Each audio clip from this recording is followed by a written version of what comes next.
It's the Opperman Report. And now, here is investigator Ed Opperman. Okay, welcome to the Opperman Report. I'm your host, Private Investigator Ed Opperman. You can find me at Opperman Investigations and Digital Forensic Consulting, either through my website, emailrevealer.com, or just contact me directly at oppermaninvestigations@gmail.com. Our guest today is Stephen B. Ubany. The book we're talking about today is Who Murdered Diana? A Crash by Design. But if you go to whomurderedbooks.com, this guy, he's got a whole Who Murdered theme going on here. Okay, Who Murdered Diana? Who Murdered FDR? Who Murdered Elvis? I'd love to have him come back and talk about Who Murdered Elvis. In fact, there seems to be two Who Murdered Elvises. And then Who Murdered Tesla, which is still in pre-production. It'll be coming out soon. You can also check out Stephen B. Ubany at survivormax.com. If you're concerned about the future, and I live in hurricane territory down here, so it's nice to stock up on those survivor gear and material. I got a bunch of stuff in my car when I take road trips for survival. So we have Stephen B. Ubany. Are you there, Mr. Ubany? I am, Ed. It's great to be on your show, and I just wanted to say it's Survive Max, not Survivor. That's someone else. See, that sucks already, man. SurviveMax.com. The competition got to me first, Stephen. I'm sorry. SurviveMax.com. Okay, and I don't even have that stupid R in there when I wrote it down. But before we get into your books, Who Killed Diana? A Crash by Design, tell us about yourself. Who is Stephen B. Ubany? Interesting background. I am a guy who looks at life a little differently. I have a very inquisitive mind. I always want to know why. And I do this thing, and I've done it all through college, and I've got 4 degrees. Don't ever do that. I do this thing called the 5 times rule. And I ask why, and I come up with an answer, and I ask why again, and I come up with an answer, and I ask why again. It's amazing how you get to the bottom of stuff. So I was probably the least likely person to write a book you ever met in your life, and here I am working on my 5th. Sometimes I think that subjects pick you. You know, it's kind of funny. I started out with one book, the Elvis thing. I always knew it was ridiculous, and along with other things. But when you go through college and high school and whatever, you have to give them the answer that they want on history to pass the test, and I knew that most of these were wrong answers.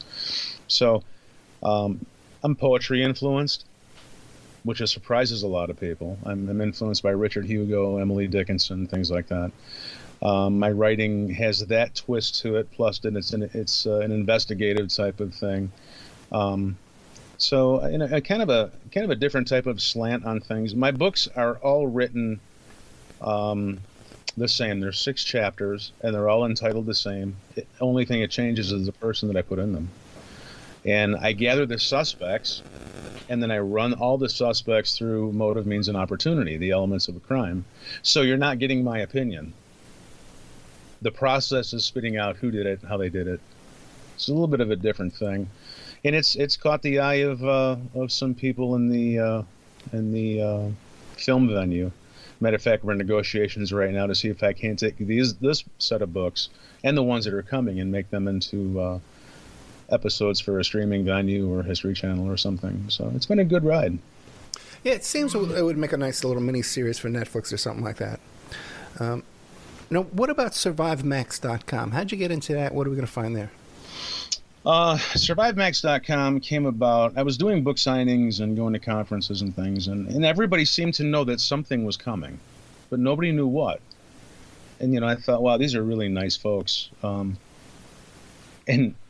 they're just not ready for anything from an average power outage to the zombie apocalypse. Everyone knows something's coming and no one's ready. So I teamed up with a friend of mine, and I said, I think that we really need to point some people in the right direction, So that there's a lot of advice on that site. There's products for sale. And I think it fills a need. And there's simple products too. I mean, there's things that cost thousands of dollars, and there's things that cost $5. I mean, I just bought one just to try it out, and it plugs into your cell phone, and it's like the old-fashioned pencil crank that charges your cell phone without power, It's got all kinds of stuff on there, from water purification to all kinds of stuff that people may or may not need. And we also have pages for hurricane prep or earthquake prep, or all of that stuff, and what you would need to help you get through certain circumstances. So that was I really wanted to see if I could help some of my friends, and I think there's a need for it. So that's why I launched that. It's only been out like 2 weeks. Oh, yeah, absolutely, man. I just moved to Florida 3 years ago, and this whole hurricane business and this tornado business, I was born in the Bronx, okay? Then I moved to Nevada, to the Las Vegas desert, and this business about your power going off for 2 or 3 days, man, I can't understand how people live like this, but I'm all prepped out myself right now. I'm going to have to check out survivemax.com, see what you got there, but even in my car, I got the cones, I got the reflective jacket, I got an air mattress in there, I got a machete, I got a bear spray, first aid kit, got the fire extinguisher, the whole deal, man. Why not be prepared? Survivemax.com. Diana, a crash. Who murdered Diana? A crash by design. Okay, you come right out and say she was murdered. How do we know she was murdered? Well, Diana had been getting threats from pretty nefarious people, and that were not coming from the royal family. She'd stepped on a lot of toes with this anti-landmine campaign that she was on. So she was warned a couple of times that she needed to knock it off, and publicly as well. So, I try not to give the book away. There's a couple circumstances. There's one in the book where at the Bilderberg conference, which was just a few days before she was murdered, there's someone in the book that came forth, and they overheard people talking about how they were going to do her in. So they were going to. She had to be taken out before before September, which was the next meeting of the International Landmine Campaign, where they were going to ink it into law, which was, I think, September 17th. So she was the figurehead for that. And, without her, it all fell by the wayside, and the whole thing went away. Because, we have to take a look at things that, sad but true, there are countries in this world who make their entire gross national product off the sale of weapons, either legal or illegal. And when you tamper with that, there's going to be repercussions. So one of the things that happened to her was covered by I'm trying to think of the guy's name. It was in the Sun, and it was in 1997, and then the guy's name was Alan McGregor, and he was in charge of protecting the princess when she traveled abroad. Okay, and very interesting interview. He had to pay a ransom to keep her from being killed when she went on her Red Cross trips in certain areas. One was Angola. So everybody kind of knew who was on the inside, what was coming, and now people are talking. So, it wasn't very hard. It wasn't a quantum leap to figure out what happened to her. She needed to be taken out, and it's a sad thing. She was kind of a rock star, and I think she had great intentions, and unfortunately, what happens to great intentions. Any chance that perhaps she wasn't the main target, but rather Dodi Fayed? If that was the case, they certainly did more covering up after the fact with her than Dodi. I'm sure Dodi. There's a suspect list in my book, and I don't really want to spoil the book, but Dodi had some good friends and he had some good enemies too. I think it was a twofer. Yeah, because his uncle was Adnan Khashoggi, or international arms dealer. I think he admitted to some human trafficking, at least when it comes to Paul McCartney's ex-wife, and alleged drug smuggler too as well, Adnan Khashoggi, an intelligence operative, and Jamal Khashoggi was Dodi Fayed's cousin. And we know he was murdered, dismembered over there at the embassy over there. So this is a mix of some serious folks here. Yeah. if there wasn't so many death threats ahead of time with her, I think that they might have been after Dodie. I think they may have seized the opportunity to get both of them in one spot. And they had these red herrings that they put in every single one of these high-profile investigations. They put red herrings in there. Like in the case of Elvis Presley, they found empty syringes that were planted to spin people, but there was not a needle mark on Elvis. I knew the guy who was at Elvis's autopsy and examined the body. There was not one needle mark on him.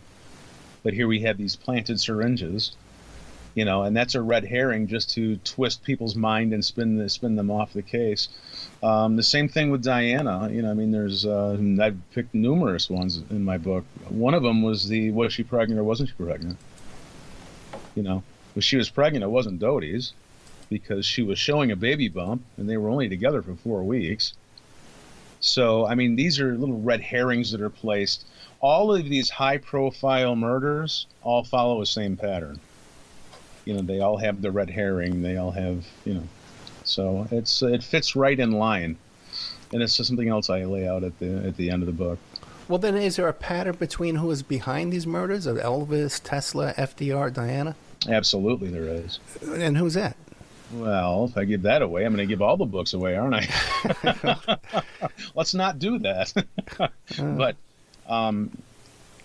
they're anybody who comes against or comes across the mob, the FBI, and the CIA, that anybody who gets in the middle of those people, and you can throw the military-industrial complex in there as well. Anytime you start taking the population in a direction that interferes with their wealth or their intended direction, you're going to pay a price. And, they certainly did. And we have Elvis Presley, who was drafted in the Army in the middle of a movie, and they gave him a pardon so he could finish the movie. When has that ever happened before? They're favors that need to be paid back, Yeah, they certainly didn't treat Muhammad Ali the same way. They were both. Actually, there is a parallel there. They were both. Elvis Presley had the world so warped up into a tizzy with his music and this and that. The FBI was getting calls to not only protect Elvis, but to get him the hell off the stage. So they had to draft him in the Army to let things calm down. And they did.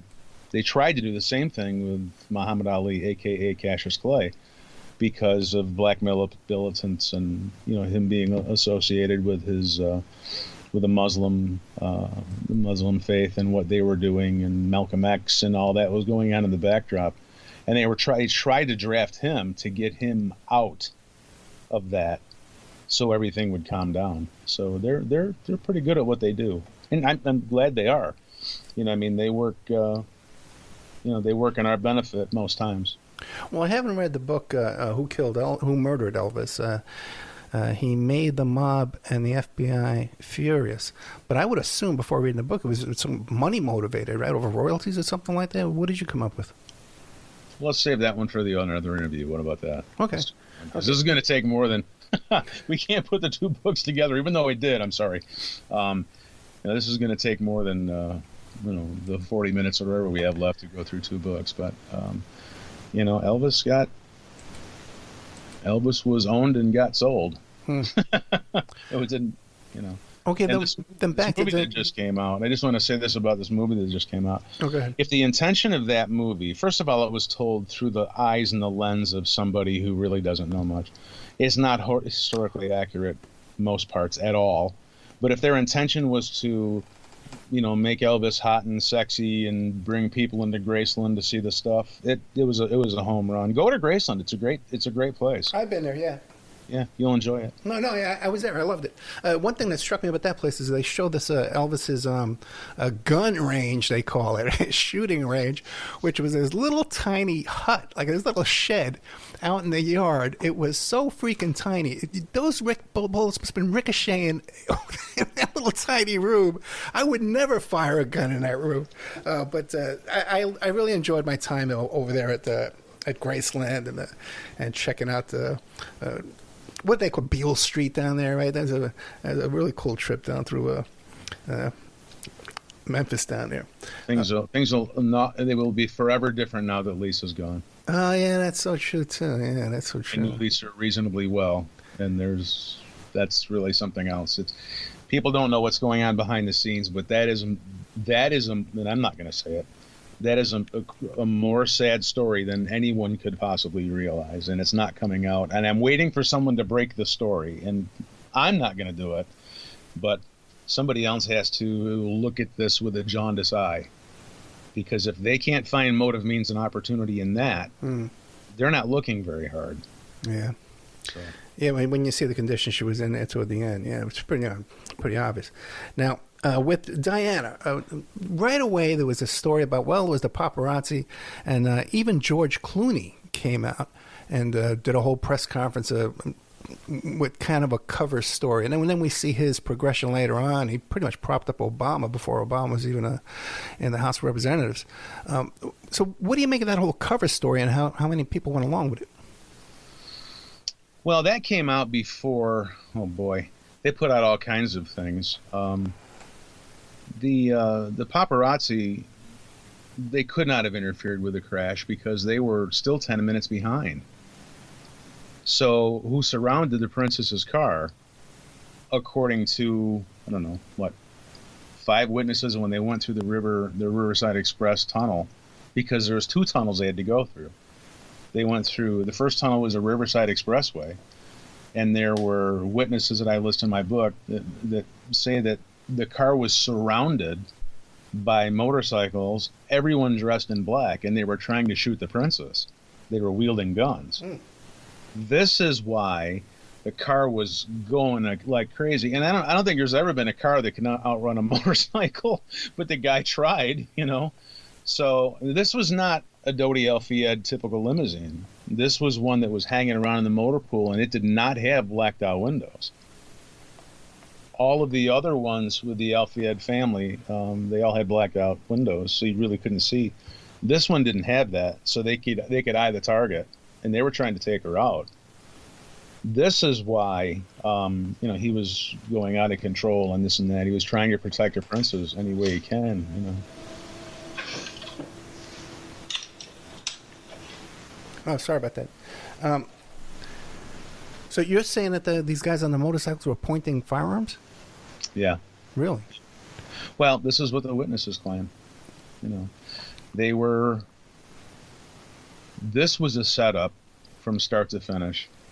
From start to finish.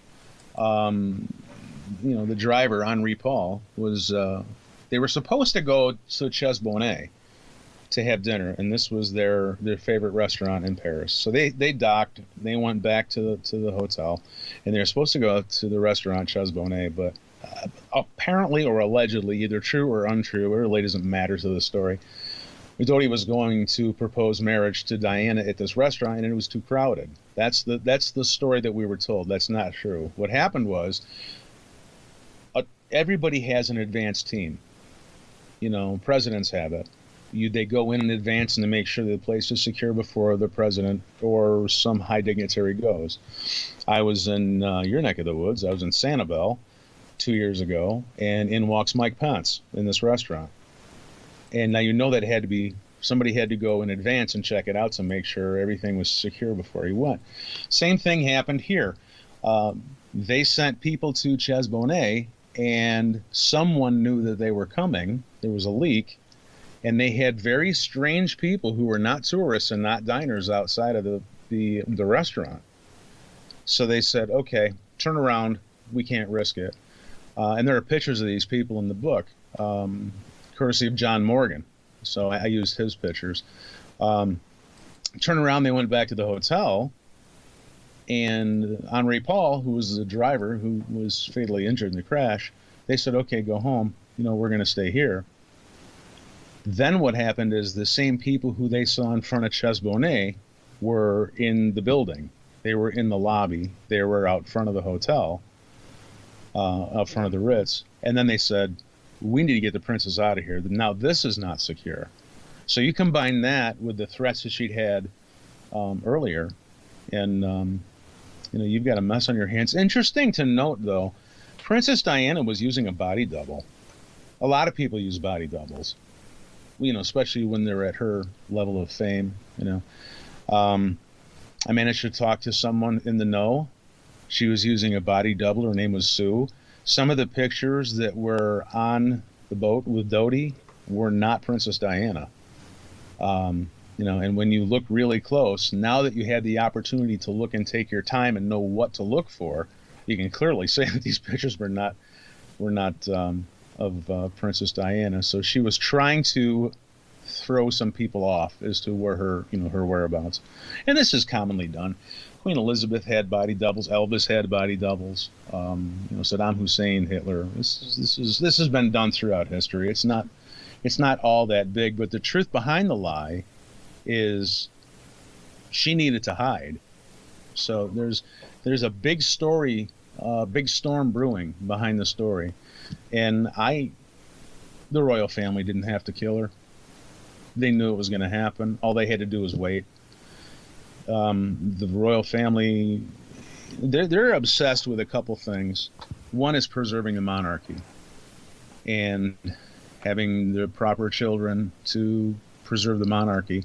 In 300 or 400 years, if we're around that long, people will know who Princess Diana was. But did I lose you?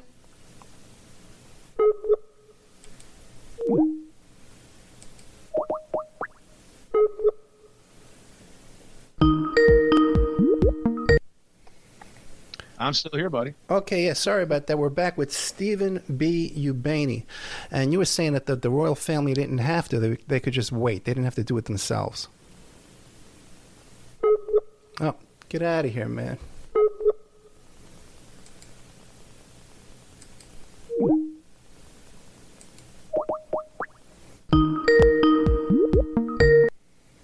Okay, you there now? Am I live or am I Memorex here? No, okay. Okay, 5, 4, 3, 2, 1. Okay, we're back with Stephen B. Ubaney, the author of Who Murdered Diana, A Crash by Design. So, Stephen, before we got interrupted there, you were saying that the royal family didn't actually have to do this themselves because they knew it was coming, and they just had to wait. Yeah, they had everything to lose and nothing to gain by trifling with this scorned divorcee. They were not going to put in jeopardy the royal family or their image. They hold themselves to a very, very high standard, and they were not going to soil their gloves on this. They wanted her to get married and shut up and go away, but they knew the cages that she was rattling. They knew the people who were involved on the other end, and they knew that she was not going to be around much longer if she didn't knock it off. So, Stephen, who was running her security then? She didn't have royal security. Who was running her security? Oh, fuck. Running her security at that time. Yeah, you there? I'm here. Okay, yeah. Who was running her security? Ellen McGregor was running her security when she was traveling. And of course, the Dodi Al-Fayed had their security people as well. So, she was not without her people. And what about, once again, Adnan Khashoggi, with his intelligence resources, he wasn't aware of these assassination attempts around the corner? Well, if he was, there was no mention of it. And I tried to contact as many people as I possibly could. I tried to contact Alan McGregor to get an exclusive interview with him, and I even tried to hire private investigators to find the guy in London, and I just fell on my face. It's like, I can't even pay to find this guy to dig further. And I tried to talk to Dodi's father, Mohammed Al-Fayed, and what I got from him was his people, not from him. I never spoke to him. Was we wish you luck, good luck exposing the truth, but he's not interested in discussing this. He has spent more money, Mohammed Al-Fayed, than any person on the planet Earth to uncover the truth. And I think he has. I think he's got it pretty close. So, I was trying very hard to get exclusive interviews to probe further, But you know what? It got to the point where there was so much other evidence that I didn't have to do that. Now, when you go on Amazon here and you look up Who Murdered Diana by Stephen Ubani, one of the first things you mention here is, why did the American Secret Service have 1,100 pages of transcripts of Diana's home phone conversations? What did you come up with there? Well, 1,200. Is there 1,100? Because that's wrong. There's over 1,200. Yeah, it says 1,100, yeah.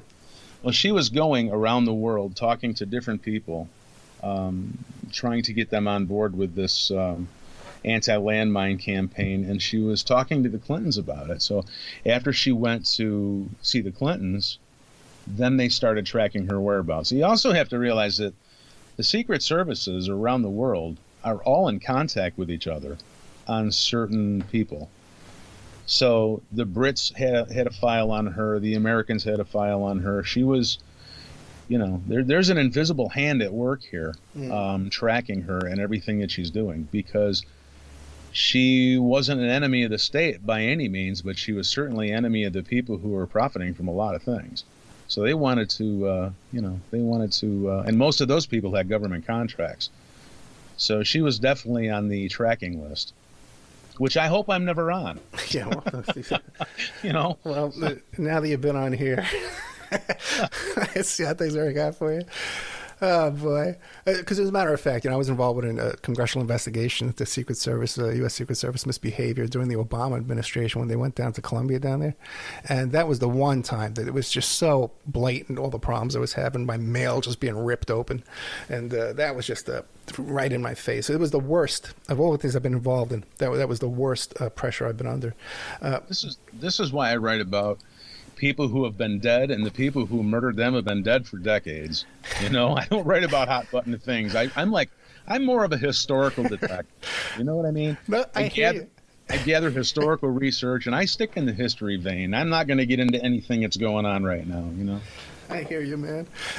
I hear you. Princess Diana, she had 3 warnings. Yeah. Earl Howe was a British defense minister, and she put in the newspaper that her involvement was ill-advised, and that they were trying to coax her to knock it off. And she was headstrong, and she was, I'm going to go after these people. I'm going to expose these people. The second one was also in a newspaper. A member of Parliament named Peter Viggers said, quote, and I have it in front of me, Diana's efforts did not add much to the sum of human knowledge. So, the last one was probably the scariest of all. She was in Kensington Palace, and she was with one of her friends. And this is also listed in the Pageant Report, page 109, which is, the Pageant Report was their version of the Warren Commission report. And they followed each other in lockstep, and I'll get to that in a second. I want to make sure I get that out there. So British Armed Forces minister named Nicholas Soames called Princess Diana when she was in Kensington Palace and said, don't meddle in things you don't know about, because accidents can happen. That's chilling. And the woman who was with her said that Diana, just about went white, because she realized what was happening. I mean, they were threatening her life right there. They were trying to tell her, you need to let this go. You need to knock it off. You don't know what you're doing. You don't know what you're talking about. But she wasn't going to hint very well. I don't think that she really fully understood. I think now there's a lot of information that's available that wasn't then. So I don't think that she fully understood who the boogeyman was. And it was way, way bigger, internationally bigger than just Charles and his little band of renowned. And I don't think she understood what was really going on, which is sad, too, because I think if somebody did give her the ultimate tap on the shoulder, I think she might have stopped. And what was it exactly that she was exposing? The landmine situation? Yeah, there was all kinds of land. When people go to war, yeah. War's end, these landmines are just left. And, she was starting this anti-landmine campaign, and she had like 100 countries lined up on it, so they were going to stop using these landmines. Problem is, when they use them in war, they leave them in the ground, and kids are staggering and playing and this and that, and these kids are getting blown up. So that not only opens up a governmental issue when it comes to legal liability and lawsuit, it also adds up, geez, there's going to be a lot of lost revenue not making these landmines. And there was also rumor behind that she was going after a small arms ban. So she was really tweaking some noses internationally, and it was far bigger than the royal family. So, like I said, the book lays it out pretty well. It was a huge eye-opener for me. I didn't want to do this book, actually. I was just going to do the Elvis Presley thing, and then I ended up doing FDR because I'm kind of a student of history, and that one was so bloody obvious. I could not believe how obvious this was, that he dies in the presence of 2 Russian spies and nobody can figure this out. Wow. I didn't know that. And nobody knows that. It seems to have missed the history books. So then I wrote that one, and I said, wow, I've got a series on my hands. And I had just published that one, and somebody got a hold of me on Facebook. And it's somebody said, hey, you need to look into Diana.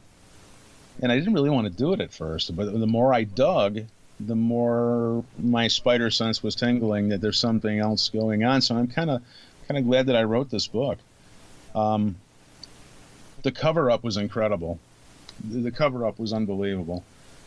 In 1988, the British Coroners Act said an inquest should be held as soon as practicable. After without one fingerprint being listed or analyzed, without the toxicology report coming back, without anything coming back, they said that Henri Paul was drunk, and they laid everything on him. And that was the biggest. Their nose should have grown right off their faces, because they had no fact to base that in. They didn't have a toxicology report back. They didn't have a blood alcohol content back. They had nothing back, and already, they're running around the world that he was quote unquote drunk as a pig. I didn't know that pigs drank, actually. So I kind of chuckled at that a little bit. But here we are, and they're running this, and this is not true. They don't even have the toxicology report back. The whole thing made no sense. But so they're trying very hard to find a fall guy for this. At first it was going to be the paparazzi, and of course that fell apart because they weren't there. The paparazzi didn't show up until long after the crash. They hadn't been interfering with anything. They just wanted to get their pictures, which were taken from them. But they couldn't have been started the crash. They weren't there. Yeah, that's true. If they had been there, there would be pictures of the actual crash as it happened. That's exactly right.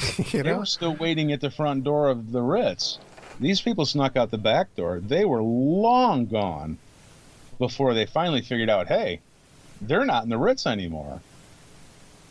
So, the paparazzi, that was line number one. They were trying to hang it on the paparazzi. But when that fell apart, you blame the dead guy, right?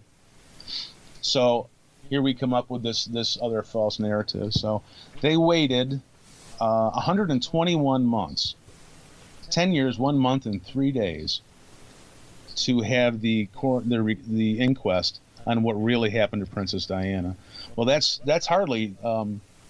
I don't know what your definition of as soon as practicable should be, but I bet you it's not 121 months.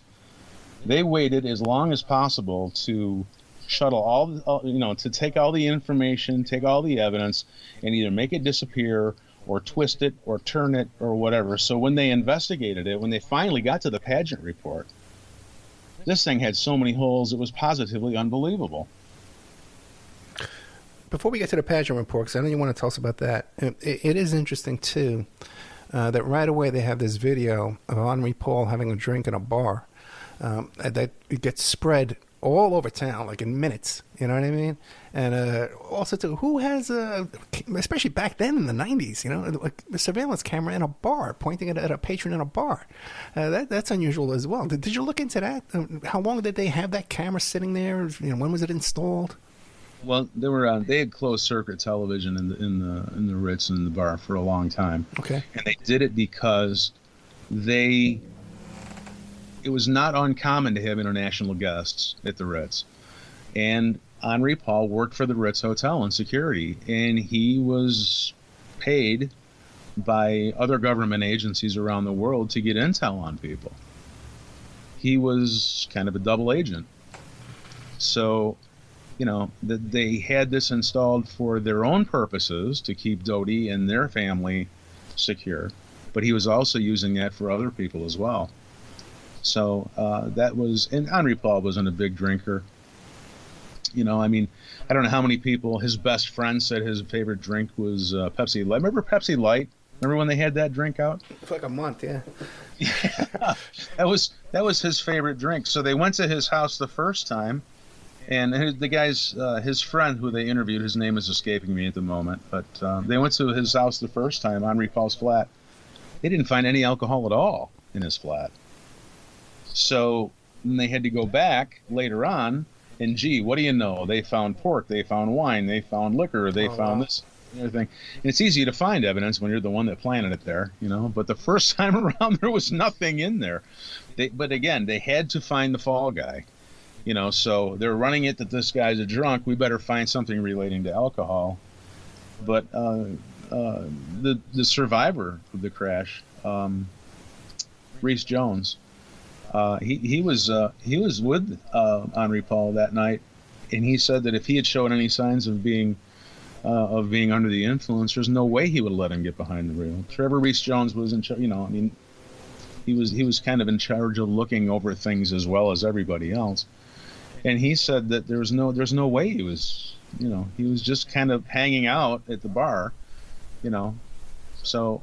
Again, they're concocting a story here. They're concocting a narrative that doesn't exist. Anything to find a fall guy just to make people go away. So here we have Princess Diana, who's just declared dead after the slowest ambulance ride possibly on Earth. It took them 2 hours to get her the equivalent of 4 miles. And you have to, this just blows my mind. And I know that different countries do things different. And I know, it might be a different type of ambulance over there. I heard that. And it doesn't wash with me. It doesn't wash. Why it would take, people are running the 4-minute mile. She would have been better off ordering a pizza, where they guarantee their delivery in 20 minutes and riding back to the hospital with a driver. She'd still be alive. It just boggles the mind. So and I go into that further on in the book. I was talking to one of my, Cyril Wecht, one of my forensic pathologist friends, and he said, if Diana had been operated on by a cardiovascular surgeon within the first 30 minutes, she'd still be alive. They let her die. Ronald Reagan had the same injury. He survived. Why? Because he didn't have the longest ambulance ride on the planet. So they declare her dead, which is absolutely, it's unbelievable, these circumstances. Was it just bad management of the scene by someone in the ambulance? Were they in on it? I don't know. I don't know how big this was, but I do know that they needed her to be dead. So, she's dead. She's been dead for an hour. And what do? They open the tunnel. Before they open the tunnel back up, they call in special equipment to sanitize the tunnel. Just like when they took Elvis Presley his corpse to the hospital, and they come back, the investigator, Dan Warlick, Danny's been gone now a couple of years. He's on their side of the rainbow. Everything had been cleaned up. Just like Marilyn Monroe. They go there and they start to do an investigation, and the maid is doing the laundry from the death scene. Just like JFK. They take JFK in Parkland, and what is Secret Service doing? They have a bucket and sponges and they're cleaning out the death scene. This is a crime scene, and they're cleaning up the crime scene. This is what I mean. There are certain threads that go through all of these very, very suspicious and mysterious high-profile deaths. There are definitely, I call them threads of insanity. And I lay them out in the book because you can't, in other words, you'd have to be insane not to see the threads that link these things together. So I nicknamed them threads of insanity. Yeah, I think one of the most suspicious aspects is the 2-hour ambulance ride, like you said. First of all, now, by then, did paparazzi follow the ambulance to the hospital? They were rounded up. Actually, there was like 10 of them that were rounded up by the police, who finally were on the scene, and they were taken, and their cameras were confiscated, and all of that information, all of their film of the crash was taken. So, they were absconded. I wanted to talk a little bit about the pageant report. Yeah. And the parallels to the Kennedy assassination report, the Warren Commission report. In both cases, it was not the right driver. William Greer was not supposed to be the driver of JFK. John Morgan, who investigated the pageant report, found 84 debunked lies in the pageant report. Mark Lane, who blew the lid off the Warren Commission report, found 106 lies in the Warren Commission report. Both Henri Paul and Lee Harvey Oswald had been working for, and this is also uncovered documents that are in the book have also indicated this. They were also working for MI6 and the FBI and the CIA and others. They were both blamed after they were dead. Neither one of them had any sort of legal representation. They were both discredited in the public opinion. Henri Paul was drunk. Lee Harvey Oswald was crazy. They were both murdered in their cars. I mean, this goes on and on and on. And the public, the general public, disbelieved both, actually, and they were right to disbelieve it because upon reinvestigation, it all fell apart. And I don't have the time remaining in this interview to go down this litany of things, but even the catalyst behind the JFK murder and Diana's murder lined up. Very interesting stuff. Very, very interesting stuff. When they were reinvestigated for Diana in London's Royal Court of Justice, the French dossier concluded that, quote unquote, there was an unlawful killing. In other words, it was manslaughter. But there wasn't 1 ounce or 1 dime spent on who did it or bringing in the justice. It just kind of went away. Okay, that's it, folks. Brush your hands. Let's go. Why? I mean, this becomes a criminal investigation at this point, right? Why wasn't there one? I mean, there are so many things that fall between the cracks. After a while, you have to look at how big the cracks are, And the same thing with the House Select Committee on Assassination that was started by my friend Mark Lane, again, who's no longer with us. We're at that moment in time when these people are now on the other side of the rainbow. I think we lost Mark in 2016, and we lost Dan Warlick, I think, the same year in 2016. Both guys I knew really well. And they ruled that there was a second shooter. So in my eyes, when the government itself comes out and admits that there's a second shooter, which they did in the Kennedy assassination, it's over with. There's a conspiracy right there. One person can't shoot 2 guns. The first gun they found was a Mauser, but they don't talk about that. But there's pictures of it. There's pictures of them recovering a Mauser. So if you have 2 guns, you have 2 shooters. If you have 2 shooters, you have a conspiracy. Just yell it right out when you know. 2 people join together to perform an act that may or may not be deemed illegal in the future. That is loosely the definition of conspiracy. It's not all tinfoil hat craziness. I mean, the definition of conspiracy, the legal definition, exists for a reason. And there are people in court for conspiracy right now who wish that they weren't. I can tell you that. That's what I always say. Back in the early 80s, we were working on those organized crime cases, those RICO cases that Giuliani was prosecuting. Those were conspiracy cases. So you don't believe in a conspiracy, let all those clients go. Okay. what I'm saying? If there's no such thing as conspiracy. Now, the parallels between Princess Diana and JFK, right? Now, around JFK, you got all these Operation 40 guys. There was a lot of assassinations going on around those periods of times, right? The Watergate burglars kind of connected to JFK, Operation 40, Iran-Contra, these drug smugglers down in Miami. Any thread from that group of characters to Diana? I looked and I didn't find anything. The biggest witnesses to the crash, even when they were pressed on something like this, couldn't come up with it.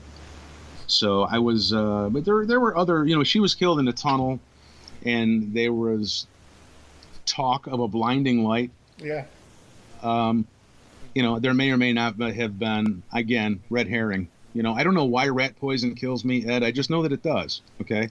I don't know if there was a white light or a blue light that flashed. I don't know. She's dead, and that's all that mattered. That was the target, right?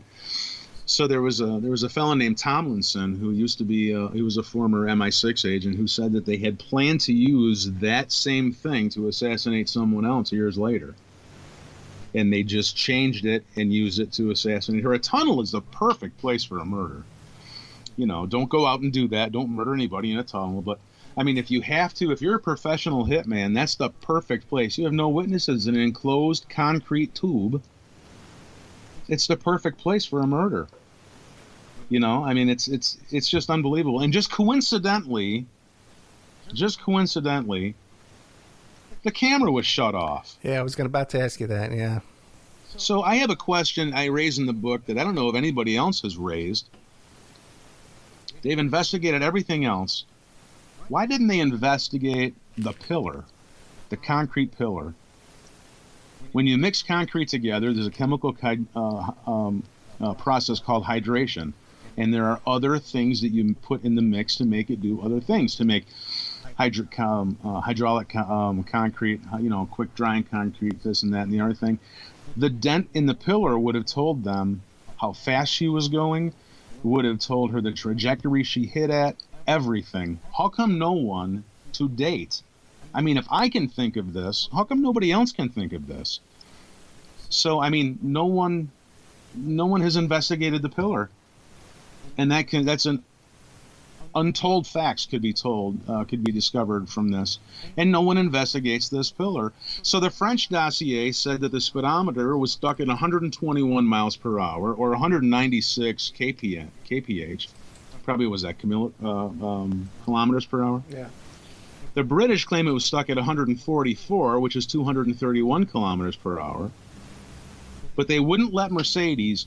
Mercedes-Benz was taking a hit for this. This is one of their products. They offered numerous times, we'll investigate it and we'll tell you everything that was wrong with the car.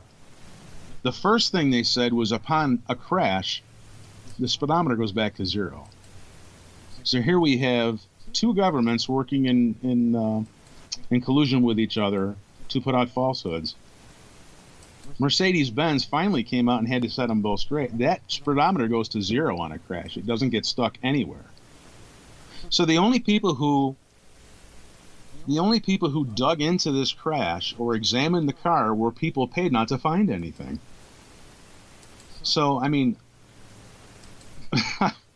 it's incredible, really, that this could go on to this level and have everyone look the other way. Finally, someone did examine the car, and this was way after they did the Bagehot report and everything, and they discovered that car previously had been stolen, stripped, and put back together. So this car was a mess. It was missing fuses. There was problems with the brake line. There was all kinds of things that they found. So it was this you talk about, you would put, now think about this. You're going to put the most famous and photographed woman in the world at that point in time in this shambling wreck that was put back together that's missing all of these things. The ABS system was insufficient. They had fuses that were missing. I mean, this is. Wait, Stephen, the car was stolen from the people who possessed it at the time of the crash, or was stolen previously and they purchased it? It was stolen previously and put back together. It was stolen from a restaurant, and And the people who owned This it is- that day purchased it after it was stolen. well, they had already.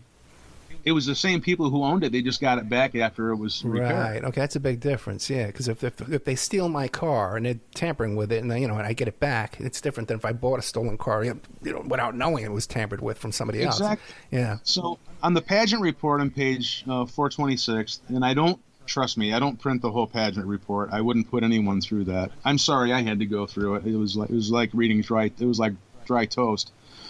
But it says that both the French and British examinations of the Mercedes-Benz show that there were no mechanical issues found with the car. How can they possibly say that when, that car, a year later, after the crash happened, that car was sequestered away under lock and key, much the same way that JFK's car was. Okay, another parallel. The car that you're seeing that is on display that they claim is JFK's car is not JFK's car.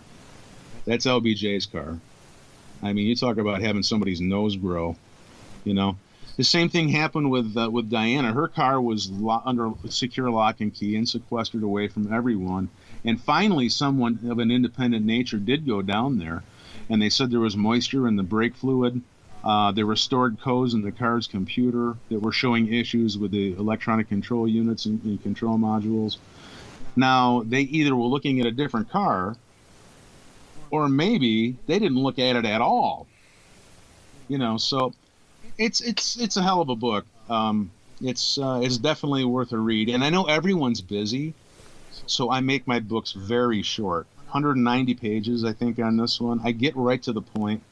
And I think it's a book that everyone has to read. I think that there's a germ seed inside every single human being where they want justice to be done. We want to do the right thing. I think by nature we're very good people. I think that we can do bad things, but by nature I think we're great people. And I think everyone's going to want to see what I've uncovered, because I've just brushed the surface with some of the things that were uncovered that I can mention here in the confines of time. So Stephen Ubani, everyone's fascinated with Diana. She's this iconic figure. And most people don't really understand this story, about even the possibility that she was murdered. That's dismissed. Have you experienced any kind of pushback or any kind of problems by revealing this information? No. Not at all? I never do, because the way I write my books, and people can say whatever they want to, but the way I write my books, they're so fact-filled. I just... you have to argue with the facts. It's not that way because I say it's that way. It's that way because that's what the facts indicate when they're revealed. And, these books, when no one's looking, I'm looking. Just because I'm fascinated with history. People say, how do you know what books you're going to write on what subject? I look at all different subjects. I'm fascinated by history, but some of them that stand out, that are very blatant, are the ones that I write about, And I think that there's a little certain something that I look for that doesn't look right. In the case of FDR, that was in the middle of the biggest war the world has ever seen. They had done, Hitler had 26 different assassination attempts. They tried to blow Winston Churchill's head off with an exploding chocolate bar. This is heavy duty. They were trying to really get to these leaders. Operation Long Jump, the Nazis almost took out all three of them when they met at a conference: Stalin, Churchill, and Roosevelt. Why is it so impossible to believe that someone did it?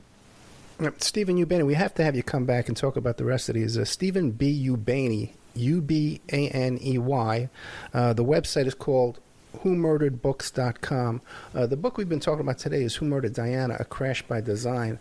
But several other books there too on the website. Who Killed FDR, Who Murdered Elvis. There's 2 books on Who Murdered Elvis, right? Yeah, it was the first one. The first one I wrote was the original dive on it, and I actually found some more evidence, and I got really close to actually who did it. Gotcha. Well, Steve, we're going to have you come back on that because we're over time, and we're going to have to cut some stuff out. So Stephen B. Ubani, WhoMurderedBooks.com. Stephen, thank you so much. It's been a pleasure. Thanks. Good night.